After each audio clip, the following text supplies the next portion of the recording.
Kalau boleh bayar 4 kali, kenapa kita nak bayar semua sekaligus, kan? Contoh harga 800, bulan ni bayar 200 je. Takkanlah kita tak nak. Itu satu tawaran yang sangat-sangat baik. Jadi bagi kita sebagai pengguna ini, dengan keadaan ekonomi yang sekarang ini, walaupun perbelanjaan semakin lama semakin berada pada tahap yang yelah kita tahu kan, harga semakin lama semakin meningkat, tapi kita masih lagi rasa macam tak ralat untuk membeli sesuatu barangan itu disebabkan ada kelonggaran untuk bayaran ansuran. Sebenarnya memberikan kebaikan ataupun keburukan kepada pengguna. Jadi kita akan bersama dengan mereka yang lebih pakar. Kita membawakan kepada anda Dr. Adam Zubir, Perunding Kewangan. Assalamualaikum Doktor. Waalaikumsalam. Doktor pernah bersama dengan kita juga sebelum ini. Jadi kita nak dengarkan pula buah fikiran dan juga pandangan berkaitan dengan buy now pay later ataupun beli dulu, bayar kemudian. Okey. Sekarang ni wabak untuk bayar dulu, beli dulu bayar kemudian ini datangnya selepas kita terlalu aktif membeli belah dalam talian. Kan? Selepas cashless, membeli belah dalam talian dan sebagainya, datang pula satu sistem yang lebih canggih dan lebih menarik perhatian untuk memberi kelonggaran dari sudut pembayaran kepada pengguna. Dikirakan bagaimana? Adakah budaya perbelanjaan ini memberi kesan kepada pengguna-pengguna sekarang ni? Bagaimana Doktor? Bagi pendapat peribadi saya, memang nampak of course ada kesan. Dan kalau kita lihat, saya sedar buy now pay later ni datang masa berlakunya wabak COVID-19. Yep. Ketika itu ramai orang terjejas. Masyarakat terjejas pada tahun 2020. And then munculnya buy now pay later ni dalam banyak aplikasi-aplikasi online platform yang kita boleh gunakan untuk membeli sesuatu barang. Pada asalnya kan, saya lihat benda itu bagus sebab dia membantu masyarakat-masyarakat yang terjejas. Sebab kita tahu pada tahun 2020 ramai masyarakat daripada di Malaysia ini yang terjejas akibat daripada dibuang kerja misalnya ataupun dipotong gaji mereka, bisnes tak dapat nak berjalan seperti biasa. Tetapi mereka harus meneruskan kehidupan. Setuju. Dan disebabkan susahnya nak membeli sesuatu barang tersebut, apabila diberi alternatif untuk membayar secara ansuran barang-barang keperluan ini, saya kira benda itu baguslah ketika itu. Tetapi sekarang ini alhamdulillah ekonomi sudah pulih. Semua dah bergerak kerja semula. Semua dah bergerak seperti biasa. Dah ada pendapatan seperti biasa. Pendapatan pun berjalan seperti biasa, bisnes membuka seperti biasa. Tetapi aplikasi itu saya kira disalahgunakan pada zaman sekarang. Objektifnya dah berbeza dah. Objektifnya dah berbeza, bukan untuk membeli barang-barang keperluan, sebaliknya diguna pakai untuk membeli barang-barang kemahuan yang mungkin ramai daripada masyarakat tak mampu nak membeli, tetapi disebabkan oleh alternatif buy now pay later ini, mereka membeli barang-barang yang sebelum ini mungkin tak mampu sekalipun, tetapi sekarang ni boleh membeli. Ya. Sepatutnya harga itu di luar kemampuan kita. Contohnya lah, kita ambil bukannya yang jumlah kecil lah. Anda ambil telefon bimbit harga 3-4 ribu ataupun RM5,000 kan, bayar 4 kali. Kalau kita tak ada aplikasi ataupun sistem itu, kita memang tak akan beli langsung. Kita memang tak ada dah. Kita di luar kemampuan. Ini memang kita tak mampu. Tapi disebabkan ada kelonggaran seperti itu, boleh bayar 4 kali contohnya. Jadi kita ada kemampuan tersebut. Melihat kepada rules and regulation ataupun terms lah, syarat-syarat yang diletakkan ini sangat-sangat sedikit. Jadi sangat mudah untuk mereka yang berumur 21 tahun kan.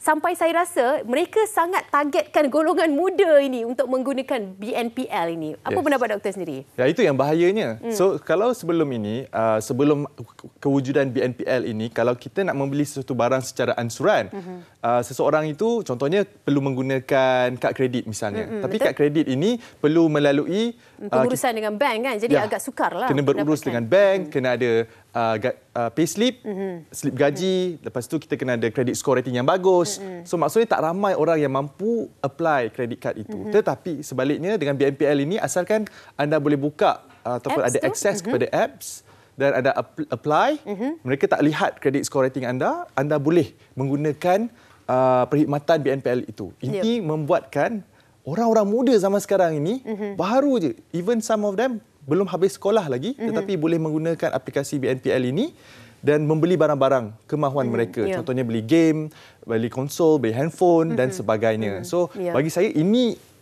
bahayanya kan, dengan adanya BNPL ini betul, dia melatih masyarakat golongan muda di masa hadapan untuk membiasakan diri membeli sesuatu barang yang di luar kemampuan secara beransuran. Dan sangat bahayalah. Sangat bahaya kan. Kalau contoh kita dah boleh beli mesin basuh tu sebenarnya bajet kita 1,000 je. Tapi disebabkan ada BNPL ni, daripada bajet 1,000 tu kita rasa macam 1,000 untuk bulan ini. Jadi boleh beli harga yang 3,000 sebab 3 kali bayar. Jadi bulan depan tu duk sakit kepala. Macam mana nak cari lagi 1,000? Okey, kita cerita pasal sakit kepala. Bulan pertama kita bayar memang cantik. On time. Bulan kedua pula, itu datangnya masalah. Lambat sedikit sekarang ni mereka akan adakan charge. Charge di atas faedah yang tertunggak dan sebagainya. Adakah mereka mempunyai hak itu tidak dianggap menipu kepada pengguna, ataupun bagaimana pendapat doktor sendiri melihat kepada sistem yang di-applykan terhadap mereka yang lambat bayar faedah-faedah ini? Sebab kalau kita lihat BNPL ini pun sangat-sangat baru. Baru diperkenalkan pada 2-3 tahun yang lepas. Saya rasa perlu ada regulation untuk mengawal selia syarikat-syarikat yang menawarkan perkhidmatan BNPL ini, sebab lain syarikat lain charge-nya. Ada yang charge 10%, ada yang charge fixed amount, contohnya RM10, RM25 ataupun RM75. Jadi tidak ada piawaian yang menentukan berapa banyak syarikat BNPL ini boleh charge. Tapi kalau kita lihat daripada term and condition, sebelum kita membeli sesuatu barang tersebut memang dah tertera di terma dan syarat. Tetapi kalau saya tanya Anim sekalipun, baca tak terma dan syarat? Tak adanya, doktor. Memang takkan baca. Saya secara jujurnya bukan tak pernah guna kan aplikasi-aplikasi bayar dulu, beli dulu, bayar kemudian ni. Memang takkan kita pernah baca syarat-syaratnya. Itu hakikatnya kan. Hakikatnya orang beli saja, kemudian macam beli dulu, bayar kemudian, umpama beli dulu fikir nanti. Fikir kemudian, alamak tak ada, tak cukup duit ni macam mana? Lepas tu terjerat dan kena bayar penalti dan sebagainya. Sebab kita kena faham juga, bagi syarikat BNPL ini, mereka melakukan sesuatu bisnes, betul tak? Dan bila mereka membuat sesuatu bisnes, mesti ada cara untuk mereka mengaut keuntungan apabila mereka menawarkan servis BNPL ini. Jadi antara caranya, sebab mereka bukan bank, institusi perbankan, mereka tak boleh nak charge kadar faedah dan sebagainya. And kebanyakan BNPL pun adanya patuh syariah. So mereka kenakan penalty sebab that is part of the agreement lah. So saya selalu nasihatkan kepada orang ramai, sebelum menggunakan perkhidmatan BNPL itu, kena cakna dulu dengan terma dan syarat. Apa yang berlaku jika sekian terjadi. Supaya kita tak terjerat dengan, kadang-kadang kita sendiri terjerat dengan diri sendiri sebab kita ni ada satu budaya malas membaca. Kan? Kadang-kadang sains sebesar-besar tu pun kita tak baca, kita terus sahaja bersetuju dengan apa sahaja syarat-syarat yang diletakkan.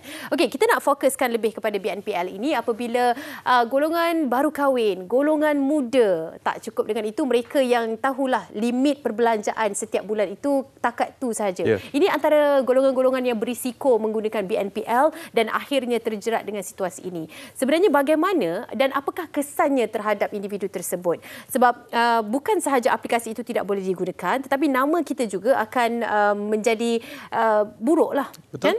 Disebabkan hutang dengan banyak aplikasi dan sebagainya. Tetapi untuk lebih kita faham, doktor, sebenarnya apakah kesan terhadap kredibiliti kita sebagai seorang pengguna? Jika kita tak dapat nak membayar pada masa yang ditetapkan lah.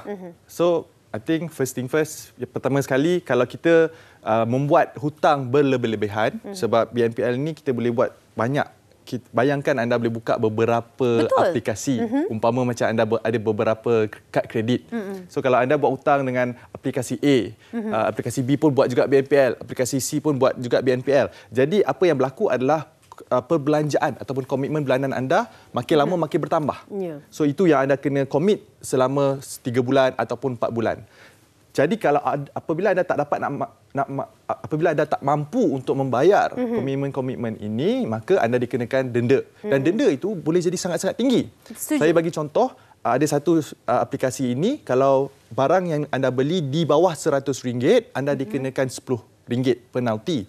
Itu bermaksud kalau maksimum anda guna RM100 sekalipun, anda dikenakan 10%. Tetapi jika anda membeli sesuatu barang pada harga mungkin RM50, itu dah 20%. Ini sangat-sangat tinggi. Kalau saya nak comparekan dengan, nak bandingkan dengan kredit kad misalnya, kad kredit sekurang-kurangnya 18% setahun dibahagikan kepada 12. So lebih kurang 1.5% sebulan.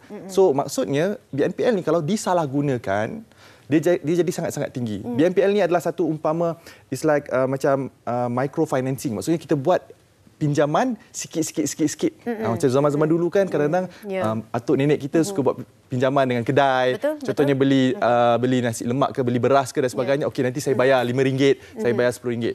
Tetapi ini dah digitalize kan. Chatty modern. Saya punya producer sempat berkata, ni chatty modern punya ni. Chatty betul modern, lah tu. Digitalize kan yang mana semua orang boleh guna dengan hanya menggunakan aplikasi di smartphone masing-masing. Ya, betul. Tak perlukan anda mempunyai skor kredit yang cantik ke dan sebagainya, anda boleh berhutang. Itu yang menjadi menarik perhatian, yang dia punya kick dia dekat situ lah kan. Dia punya tarikan dia memang dekat situ. Dan benda ni untuk menjawab soalan Anim, apa implikasinya kepada masyarakat ataupun kepada keluarga adalah apabila mereka tak dapat nak bayar, mereka terjerat dengan hutang dan benda yang paling saya takuti adalah mereka mencari alternatif lain untuk membayar hutang-hutang ini. Setuju.